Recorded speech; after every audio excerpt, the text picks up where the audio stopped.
वज़ीर ख़जाना मिफ्ता इस्माइल ने कहा है कि नवाज शरीफ ने मुल्क में मुआशी बदहाली और महंगाई की सूरत हाल पर तशवीश का इजहार किया और कहा अवाम पर मजीद बोझ ना डाला जाए, सब्सिडी ख़त्म ना की तो मजीद कर्ज लेना पड़ेगा। नए इलेक्शन के हामी हैं लेकिन अबूरी हुकूमत IMF से मुज़ाकरात नहीं कर सकती। कोशिश है मईशत को पटरी पर डाल दें।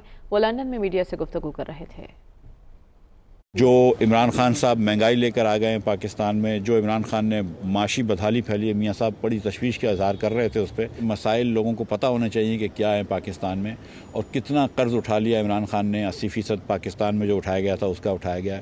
इस साल कितना बजट खसारा कर रहे हैं। कुछ ना कुछ हुकूमत को बेल्ट टाइटनिंग करना होगा। मियाँ साहब ने मुझे अभी भी हिदायत दी है कि आपने आवाम के ऊपर कोई बोझ नहीं डालना, तो इंशाल्लाह आवाम के ऊपर बोझ डाले बगैर जिस खुश उसलूबी से हम कर सकेंगे IMF से एग्रीमेंट करेंगे। सारी इत्तेहादी पार्टियाँ चाहती हैं कि इलेक्शन करवा दें। मियाँ नवाज शरीफ तो पहले से ये कहते थे कि इलेक्शन फ़ौरन हल है, इलेक्शन ही हल है। इसमें हम ये बात समझते हैं, लेकिन इस वक्त अगर कोई केयर टेकर को भी छोड़ के जाएँ तो वो IMF वगैरह से ये बात नहीं कर सकेगा। तो इस वक्त मुल्क को इस हालात में नहीं छोड़ के जा सकते।